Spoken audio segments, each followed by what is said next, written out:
அனைவருக்கும் வணக்கம் நண்பர்களே. இன்றைக்கி நான் என்ன சமைக்கிறதுன்னு தெரியாமல் யோசிச்சு ஒரு முடிவு பண்ணிட்டேன். தக்காளி சாதம் தான் செய்ய போகிறேன். ஸோ வாங்க எப்படி செய்கிறேங்கிறத ஷேர் பண்ணுறேன். கொஞ்சமாக சோயா போட்டு பண்ண போகிறேன். நான் இந்த முறை வாங்கும்போது சின்ன சோயா வாங்கிக்கிறேன். ஸோ அதை போட்டுக்கலாம் அப்படின்ட்டு இருக்கேன். கொஞ்சமாக எடுத்துக்கிட்டேன். அதை நான் சுடுதண்ணியில் போட்டு கொதிக்க வச்சு அதில் ஊற்றிடலாம். டெய்லி என்ன சமைக்கிறதுன்னு யோசிச்சே என்ன பண்ணுறதுன்னு தெரிய மாட்டேங்குது. அதுலேயே பாதி நேரம் போயிடுது. ஸோ தண்ணி கொதித்து அதை எடுத்து ஊற்றிக்கலாம். நான் அதுக்குள்ளே வெங்காயம், பூண்டு, தக்காளி இதெல்லாம் கட் பண்ணி ரெடி பண்ணுறேன்.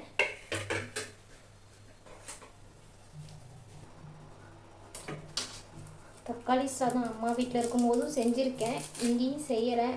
டேஸ்ட்டு ஃபஸ்ட்டு செஞ்சதுக்கு இப்போ ஓரளவுக்கு பரவாயில்ல. நான் அதிகமாக செய்ய மாட்டோம், எப்போயாவது தான் செய்கிறோங்கிறதுனால இன்றைக்கி செய்கிறேன். இன்றைக்கி எப்படி இருக்குங்கிறதையும் நான் உங்களுக்கு சொல்கிறேன். வாங்க எப்படி செய்யணும், என்னென்ன பண்ணணுங்கிறதையும் சொல்கிறேன். நான் ரொம்ப பெரிய லெவலெல்லாம் செய்ய மாட்டேன், சிம்பிளாக தான் செய்ய போகிறேன். அவசர சமையல் மாதிரி தான். தண்ணி லைட்டாக கொதி வந்துருச்சு. ஸோ அதை எடுத்து ஊற்றிடுறேன்.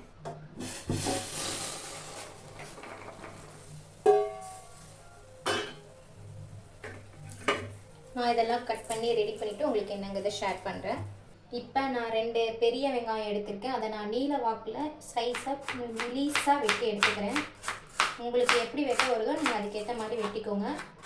நான் இந்த மாதிரி வெட்டிக்கிறேன், காமிக்கிறேன் வெட்டி எப்படின்னு.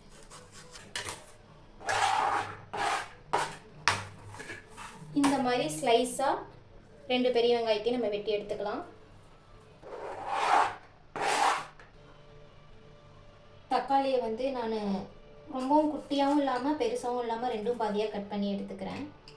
வாக்கில் வேணாலும் கட் பண்ணிக்கலாம். நான் நீல வாக்கில் 3ஆக கட் பண்ணிக்கிறேன். இந்த மாதிரி கட் பண்ணி எடுத்துக்கிறேன். இதில் நான் ஒரு 8 தக்காளியை கட் பண்ணி எடுத்துக்கிறேன். தக்காளியில் புழு இருக்கும். ஸோ அதையும் நம்ம பார்த்துக்கிட்டு தான் அதுக்கேற்ற மாதிரி வெட்டிக்கணும். 2ஆக கட் பண்ணும் போதே நமக்கு தெரிஞ்சிடும் காய் நல்லா இருக்கா நல்லா இல்லையான்னு. நான் அதுக்கேற்ற மாதிரி தான் பார்த்துட்டு வெட்டுறேன்.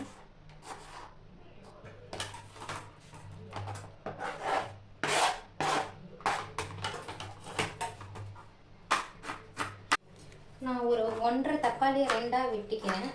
இதை இஞ்சி பூண்டு பேஸ்ட் நம்ம அரைக்கிறப்ப நான் இதை ஆட் பண்ணிப்பேன். நான் பூண்டு பெரிய பல்லுங்கிறதுனால ஒரு பல்லு பூண்டும் ஒரு கொஞ்சமாக இஞ்சி தேவையான அளவு எடுத்திருக்கேன், போட்டுக்கலாம். இந்த 1.5 தக்காளியும் போட்டு அரைச்சி எடுத்துக்கலாம். காயெல்லாம் கட் பண்ணியாச்சு. ஸோ இனி செய்கிறது தான் ஸ்டார்ட் பண்ணலாம். நான் இதை அரைச்சி எடுத்துகிட்டு வரேன். அரைச்சி எடுத்தாச்சு.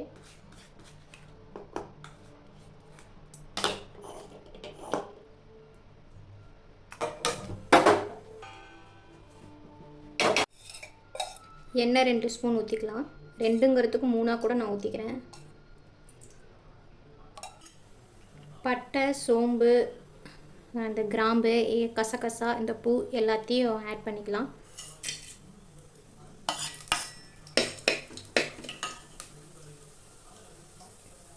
வெங்காயம் ஆட் பண்ணிக்கலாம்.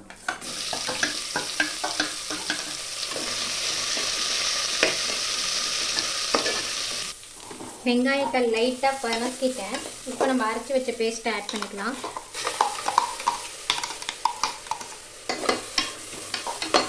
வாசம் போகிற வரைக்கும் வறுத்தோம்னா போதும். பச்சை வாசம் போகிற வரைக்கும் வணக்கினா போதும். தக்காளியை ஆட் பண்ணிக்கலாம்.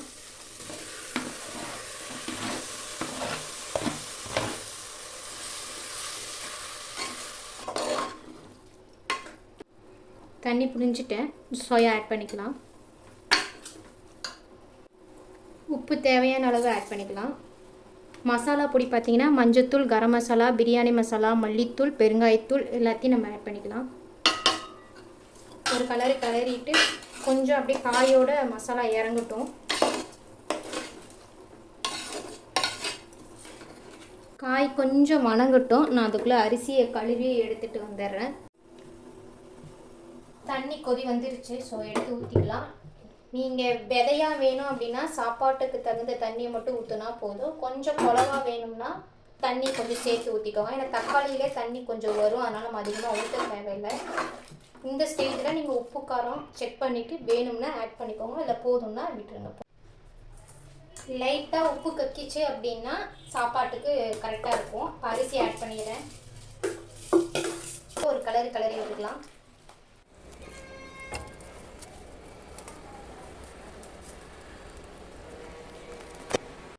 கொஞ்சமாக கொத்தமல்லி புதினா ஆட் பண்ணிக்க. நான் வீட்டில் இருக்கிற புதினா தான் இருக்கிறத அப்படியே ஆட் பண்ணுறேன்.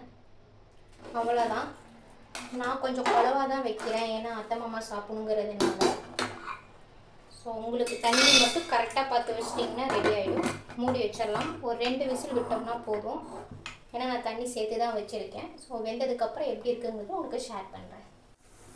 நான் அப்படியே ரைத்தாக்கு வெங்காயம் கட் பண்ணிட்டு இருக்கேன். விசில் வரத்துக்குள்ளே சைடில் அந்த வேலையை பார்த்துடலான்னு.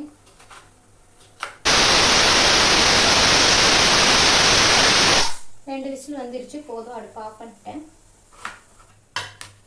கையில் இப்படி நல்லா பிசைஞ்சு விட்டுட்டு வெங்காயம் கட் பண்ணி ரெடி பண்ணிட்டேன். தயிரும் உப்பும் ஆட் பண்ணோம்னா போதும். உப்பு தேவையான அளவு போட்டுக்கோங்க.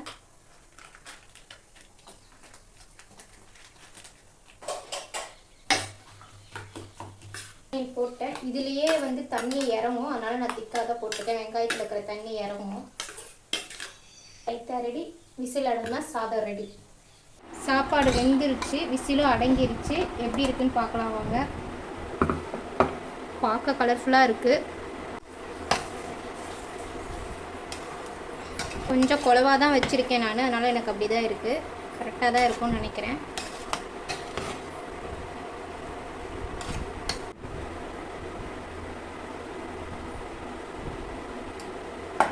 சுட சுட தக்காளி சாதம், தயிர் ரைத்தா. எப்படி இருக்குன்னு டேஸ்ட் பண்ணிட்டு சொல்கிறேன். சுடுது வேற.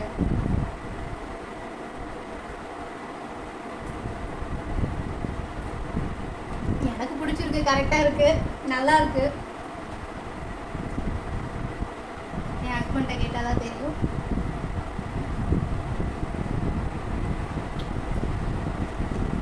எப்படி இருக்கு? நல்லா இருக்கு. நல்லா இருக்கா? ஓகே, வாங்க சாப்பிடலாம். நீங்களும் இதே மாதிரி ட்ரை பண்ணி பாருங்க. ரைத்தால கொஞ்சம் கேரட் போடுங்க. ரைத்தால கொஞ்சம் கேரட் போடுங்க. சரி, தனியாக கட் பண்ணி ரெடி பண்ணி தரேன். என் ஹஸ்பண்ட் தக்காளி சாதத்துக்கு வந்து இது வேணும்னு கேட்டதுனால இதை இப்போ சைடில் ரெடி பண்ணிகிட்ருக்கேன். கொடி அவரையும் கேரட்டும் நான் குட்டி குட்டியாக கட் பண்ணிக்கிறேன். அப்படி செஞ்சு வச்சுருக்கிற தயிர் ரைத்தால இதை ஆட் பண்ணிக்க போகிறேன். தயிர் ரைத்தாவை நான் தனியாக ஆட் பண்ணிக்கிறேன். இது வேணால் இது சாப்பிட்டுக்கலாம், அது வேணால் அது சாப்பிட்டுக்கலான்னு.